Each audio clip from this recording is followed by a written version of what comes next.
Hola, bienvenidos. Mi nombre es Fernando Gaitán y soy director de la Academia Mexicana de Té.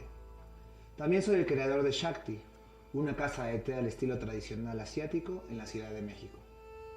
Bienvenidos nuevamente al Congreso Internacional de Té y muchas gracias a Silvia Pérez por la invitación a participar en él. Hoy hablaremos de la historia del té, desde sus orígenes y su línea evolutiva hasta su llegada en América. Comencemos. Muy bien. El origen del té se pierde entre la historia y la leyenda. Se dice que hace más de 5000 años, un emperador de nombre Shennong, el agricultor, gustaba de sentir el efecto de las plantas en el cuerpo. Y así, un día Shennong iba caminando con su corte y decidió probar muchas plantas, algunas de ellas tóxicas para el organismo.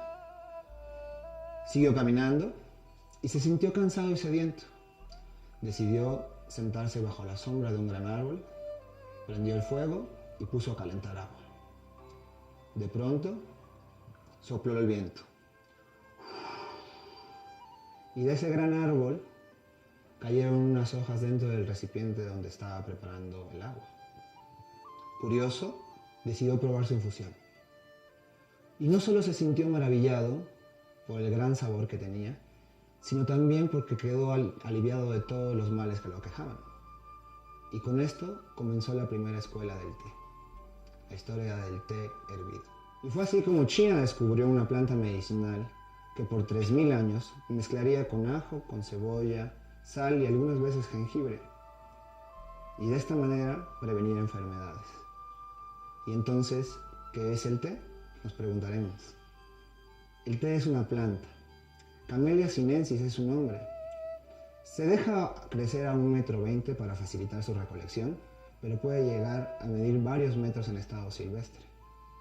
Hoy en día, en Yunnan, China, podemos encontrar árboles milenarios que pueden llegar a medir hasta 15 metros. Por otra parte, el budismo nos cuenta la historia del té de una manera diferente, con Bodhidharma, el Buda iluminado. Cuenta la leyenda entre los monjes budistas que Bodhidharma se sentó en una cueva a meditar y después de 2000 años se quedó dormido. Esto no podía pasar. Él era el Buda iluminado. Así que cuando se despertó, molesto, se cortó los párpados y los aventó al piso. Y fue el lugar donde creció la primera planta de té. El budismo y el taoísmo jugaban un papel muy importante en el desarrollo del mundo del té. Los budistas utilizaban el té para combatir el cansancio y la falta de energía, mientras que los taoístas afirmaban que el té era el elixir para convertirlos en inmortales. Cuando hablamos de té, no se habla de calidades, sino de gamas. No es que exista el mejor té o el peor té. Existe el mejor té para ti y existen buenos procesos y malos procesos. El té más conocido y consumido en el mundo se llama CTC, el mercado del té en saquito. CTC quiere decir Cut, Tear and Crush, que es pulverizar las hojas del té. En este tipo de procesos no hay una selección de las mejores hojas de té, sino que pasan máquinas cortando hojas y palos, porque lo que buscan es tener mayor cantidad. Después del CTC tenemos el mercado del broken tea o de hebras partidas, que es muy utilizado hoy en día para hacer blends, el mercado del té de autor, que es agregar otro tipo de materia prima para modificar y mejorar el sabor del té. Y por último tenemos las hebras puras, que son hojas de té procesadas y oxidadas de cierto modo para desarrollar sabores. A partir de la misma planta de la Camellia sinensis, podemos obtener 6 diferentes tipos de té por el grado de oxidación de la hoja. Y así, de menor grado de oxidación a mayor grado, podemos obtener el té blanco, el té verde, el té amarillo, el té azul o oolong, el té rojo o hong cha para los chinos, para nosotros el té negro. Y por último, mi favorito, el pu'er.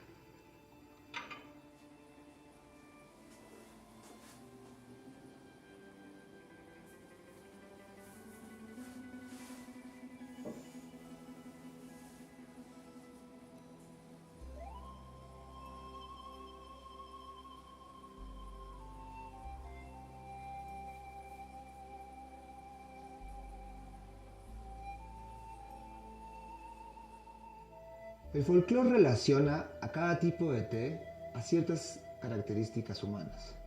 Así se dice que el té verde, simple y ligero, es sinónimo de la escolástica del sur de China.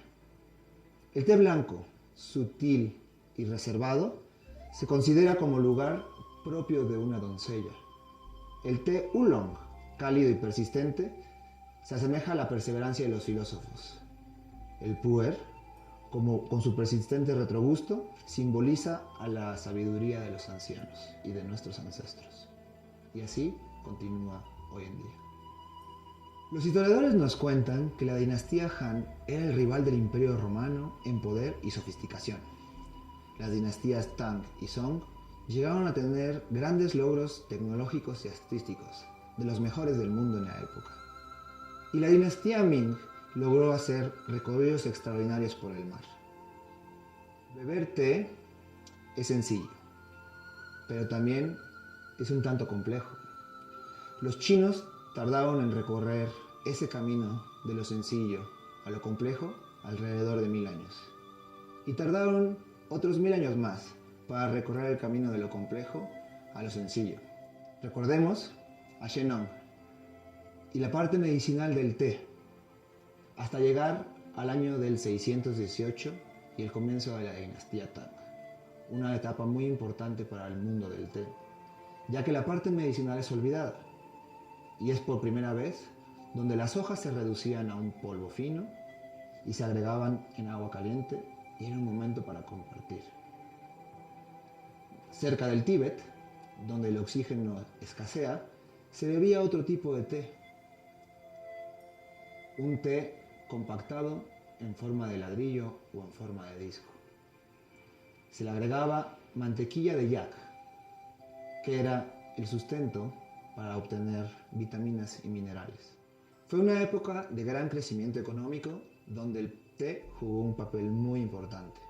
Llegó a ser moneda de cambio, también tributo hacia el emperador. Y el té entró por fin al reino de la poesía. Y así transcurrió el tiempo, hasta llegar al año del 907 y la caída de la dinastía Tang. Y el comienzo de la dinastía Song, años después, en el 960, donde China experimentó grandes cambios, sobre todo en el tema de la cerámica. Grandes pueblos se edificaron alrededor de las fábricas de cerámica. Grandes teteras, pequeñas teteras, sobre todo muchos materiales. La brújula se descubrió en esta época, la caligrafía se perfeccionó, la pólvora, como todos los buenos descubrimientos, fue por accidente. En 960 comienza la etapa de la dinastía Song, una dinastía de mucho refinamiento, donde las artes y la ciencia tuvieron grandes crecimientos y logros. Se descubre la brújula, se descubre por accidente la pólvora y se perfecciona la caligrafía. Los cambios más notables que dio la dinastía Song a la manera de beber el té fueron en la cerámica. Se creó, por ejemplo, un tipo de cerámica para simular el jade, conocida como celadón. Este tipo de cerámica se funde a 3000 grados centígrados para que el hierro y el zinc tomen el color característico de esta porcelana. También utilizaban una porcelana que era azul y blanca. Los primeros sitios de té, las primeras casas de té se empezaron a edificar. Competencias de té donde de todo el imperio se reunían para ver quién podía preparar el mejor té, o quién podía cosechar el mejor té, quién podía procesar el mejor té. Y con esto la aparición del primer sabio del té, Lu Yu. Lu Yu era un chico que creció en un monasterio y fue donde aprendió todos los secretos para cultivar el té. Y así, con su conocimiento, Lu Yu escribió el primer tratado de té, o el Cha Jing, y es considerado hoy en día el sabio o el maestro o el dios del té. Este gran crecimiento que tuvo China durante la dinastía Song hizo que varios países vecinos lo vieran con envidia, y en el año de 1235 comenzó una serie de movimientos militares por parte de la tribu mongola para derrocar la dinastía Song. Duró hasta 1279 con la invasión de Genghis Khan y el derrocamiento de la dinastía Song. Y así, el pueblo mongol trató de borrar toda evidencia histórica que la dinastía Song había tratado de plantar. Fue una época muy violenta para China, que duró alrededor de 113 años. El pueblo mongol era un pueblo nómada, y eran grandes guerreros que solían bajar por las noches de las montañas y atacar todos los pueblos sin dejar sobrevivientes. Cuando Genghis Khan establece la capital en Hongyao, en China, era una ciudad que les ofrecía todo. No tenían que cazar para comer y tenían mujeres muy lindas, tomaban vino y ya no practicaban todos los días el arte de su guerra. Después, cuando Kublai Khan reinaba, nieto de Genghis Khan, una tribu indígena del sureste, de las montañas del sureste de China, liderada por Zhou Yangshan, decidió levantarse en armas y tratar de recuperar ese pasado glorioso que la dinastía Song había construido durante su época. Juntaron a todas las tribus de China, se levantaron en armas y derrocaron al extranjero, al mongol, a Kublai Khan. Y la dinastía Ming quiso recuperar toda esa grandeza, y fue por primera vez cuando el té se empezó a procesar. Fue por primera vez que se definieron los diferentes tipos de té por el color del licor en la taza. ¿A qué me refiero con licor? El traslado de compuestos aromáticos y degustativos de la planta del té hacia el agua, a través de una infusión. Se inventaron diferentes tipos de procesamiento, siendo el más popular de ellos el pan firing, que es la utilización de un wok gigantesco a muy altas temperaturas que van desde los 50 grados hasta los 160 grados para matar el verde, lo que se le conoce como matar el verde, o deshidratar la hoja y detener el proceso de oxidación. Otro de los métodos utilizados era el steaming, o el baño María. Y este procesamiento hace que el té verde tenga un color más puro y un mejor sabor. Otro de los métodos también es el basket firing, que es colgar canastos de bambú y té dentro de ellos, prender fuego, generalmente de cedro o de pino, y dejar que el humo de la madera seque poco a poco la planta.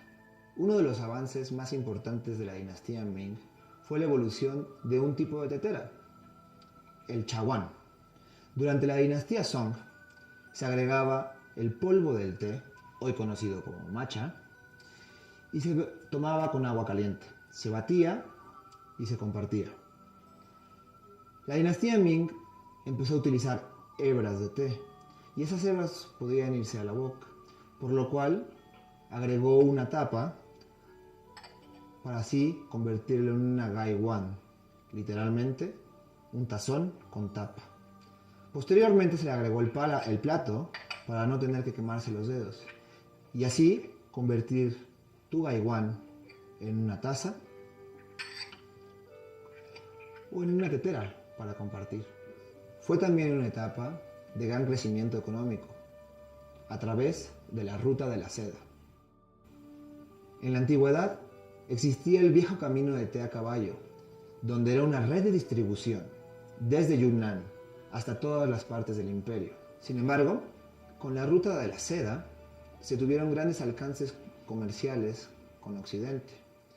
Y así, los europeos encontraron las especias, la seda Y se hablaba de una planta mágica que era un ingrediente para el elixir de la inmortalidad.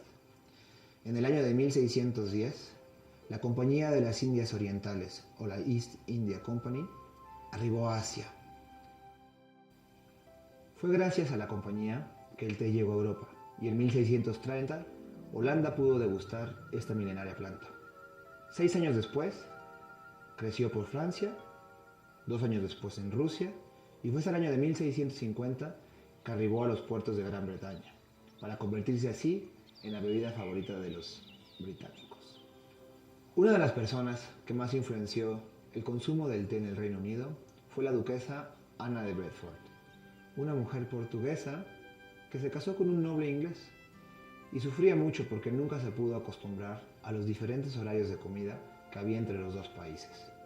Entre el almuerzo y la cena, entre las 12 y las 6, Ana moría de hambre y decidió invitar a sus amigas más cercanas a compartir el té y bocadillos para pasar un momento agradable. Y así, poco a poco, desde la nobleza hacia el resto del pueblo, el consumo del té fue aumentando. Mientras más producción hubo, los costos lo abarataron y lo hicieron posible para el resto del reino. Uno de los tés más consumidos a las 5 de la tarde, la hora del té, o el 5 o'clock, es el té Earl Grey, o el té del Conde de Grey. Nos cuenta la leyenda que el Conde de Grey tenía unos hombres trabajando en la East India Company en la región de Assam, en la India. Y estos hombres vieron como un pequeño niño indio sufría y estaba a punto de morir en uno de los ríos más grandes. Decidieron salvarlo y el padre, en agradecimiento, le obsequió un cargamento de té. Emprendieron el viaje de regreso a través de un barco, y en el cargamento del té, cuando iban pasando por el Mediterráneo, adquirieron un cítrico parecido a la mandarina pero más pequeño, la bergamota.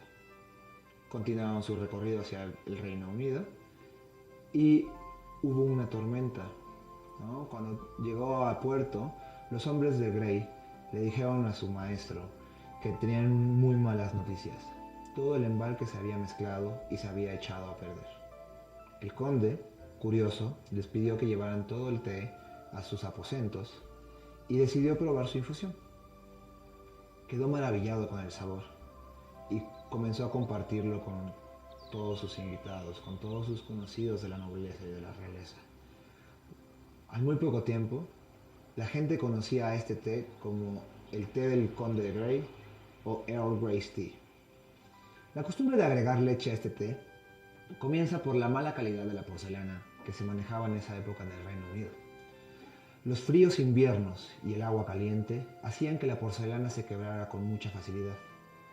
Y así decidieron agregar primero un poco de leche fría para templar la porcelana, después agregarle el té y sería una alquimia maravillosa al agregarle azúcar. Y para poder compartir con bocadillos y galletas no hay mejor combinación. ¿Cómo llegó el té a América? La respuesta se encuentra con las 13 colonias y la búsqueda de nuevas oportunidades por parte de los colonizadores británicos. Trajeron consigo grandes cargamentos de té y comenzaron con la cultura de beber té en estas nuevas tierras. Pronto, el Imperio Británico comenzó a poner nuevos impuestos y la inconformidad de los colonos comenzó a crecer.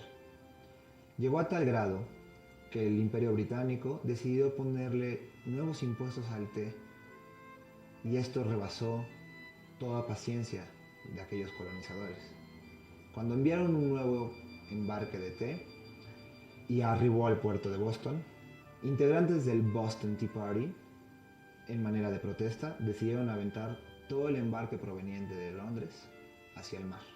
Y con esto comenzó el movimiento de independencia de los Estados Unidos. El tiempo siguió su curso, hasta llegar al año de 1904, en el St. Louis World Fair. Y existía un comerciante, dueño de algunas plantaciones de té, de nombre Richard Blanchington, quien planeaba regalar muestras de té caliente a todos los visitantes. Sin embargo, ese verano fue sumamente caliente y la temperatura rebasaba los 40 grados. Nadie aceptaba las muestras gratis. Y de pronto se le ocurrió una gran idea. Agreguémosle hielo al té. Fue todo un éxito. Hoy en día, 112 años después, el mercado americano consume el 80% de su té para hacer el famoso iced tea o el té helado. Y desde el sur de la frontera de los Estados Unidos hasta la Patagonia, cada país de Latinoamérica sigue escribiendo su propia historia. Los invito a que formemos parte de ella. Y antes de despedirnos, vamos a hablar un poquito acerca del ritual del té en China o el Kung Fu Cha, el estilo tradicional para hacer té.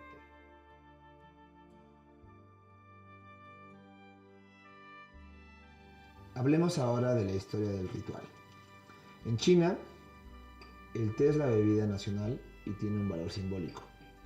La costumbre de ofrecer té a un invitado se remonta a los tiempos de Lao Tse, en el 500 a.C. El arte de servir el té es entendido como un camino, una vía espiritual. El artista se define no en la obra concluida, sino en el proceso. En el camino es donde se buscan y se hallan las respuestas al perfeccionamiento humano, partiendo de lo más profundo de sí mismo. Para los chinos, la esencia de la vida está en compartir. Y entonces, ¿qué es el Kung Fu Cha? En chino, Kung Fu significa hacer un mayor esfuerzo o emplear una mayor concentración. Sugiere que a la larga se adquiere un alto nivel de habilidad gracias al arduo trabajo. Muchas veces se puede decir, voy a poner más Kung Fu para ser una mejor persona, o voy a utilizar más Kung Fu para mejorar más objetivos. Kung Fu Cha es la disciplina para lograr la habilidad en el aprendizaje, la comprensión y la presentación del té. Hablaremos ahora de los plazos necesarios para realizar el ritual. Lo primero que necesitamos saber es que debemos estar muy relajados y para lograrlo podemos realizar algunas respiraciones suaves y lentas. Es muy importante quitarnos cualquier objeto de metal, como joyas o relojes, ya que el elemento de metal se contrapone contra el elemento de madera, al cual corresponde el té. Una vez que estamos listos, comenzamos. Calentamos nuestra vajilla. Agregamos un poco de agua a nuestra gaiwan, siempre en el mismo punto. Fijamos el agua en un mismo punto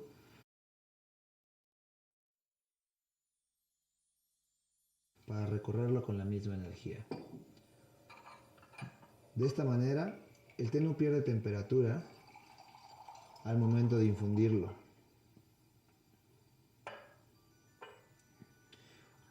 Traemos consigo nuestros cuencos y al mismo tiempo los calentamos para que mantengan la temperatura ideal para beber el té.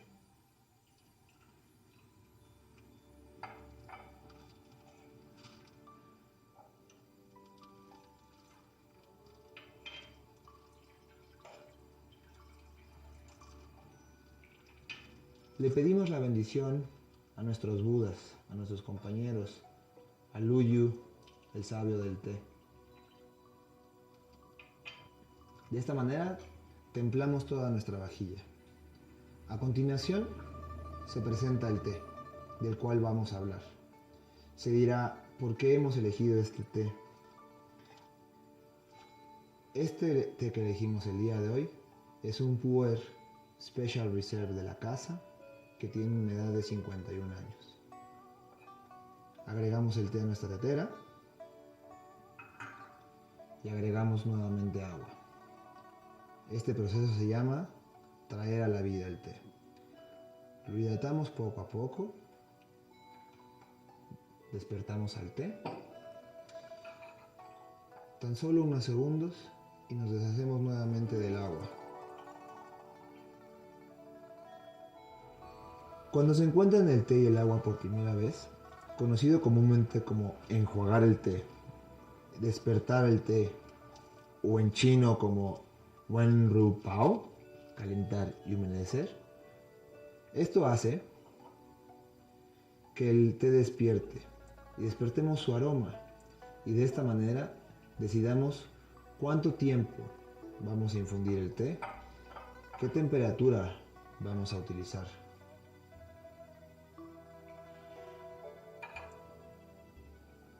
Y también nos ayuda a limpiar el té de todas las impurezas que tiene el té cuando se transporta desde China hasta la Ciudad de México o hasta cualquiera de las ciudades de donde nos estén viendo.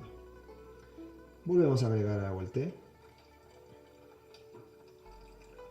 Cuando nos deshicimos del agua, limpiamos todas esas impurezas físicas y al mismo tiempo, y al realizarlo a la altura del corazón, nos limpiamos de todas aquellas impurezas que existen en el corazón, todos aquellos malos sentimientos, y enfocar nuestra energía a preparar el mejor té. Transcurrido el tiempo necesario para infundir este pu'er, utilizamos un filtro y nuestra gaiwan para descubrir los secretos de Yunnan, tierra que vio nacer el té y actualmente productora mundial de pu'er. Pero entonces, ¿qué es el pu'er?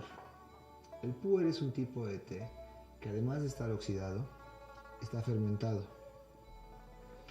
¿Y cómo se fermenta? En cuevas donde el contenido de humedad y de temperatura son sumamente elevados.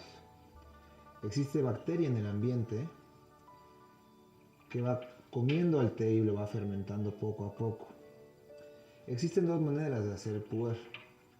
La primera es la manera tradicional, donde cuenta la leyenda que hace algunos años, cuando comenzaban los chinos a plantar esta maravillosa planta, existía un dragón que habitaba las montañas de Yunnan.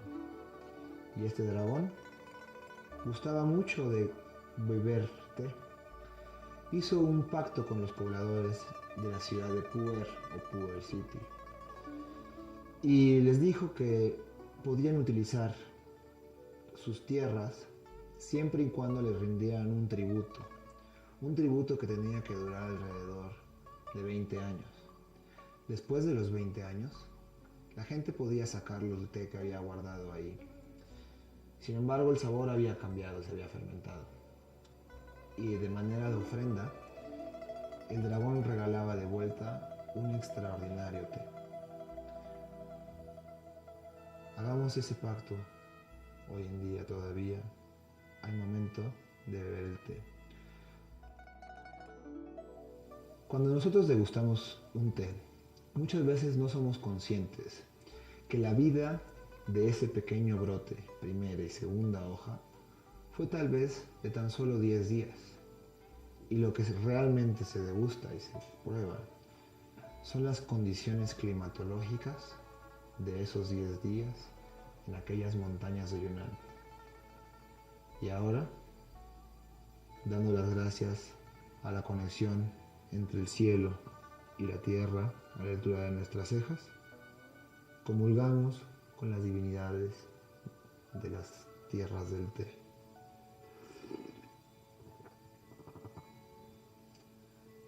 Muchas gracias.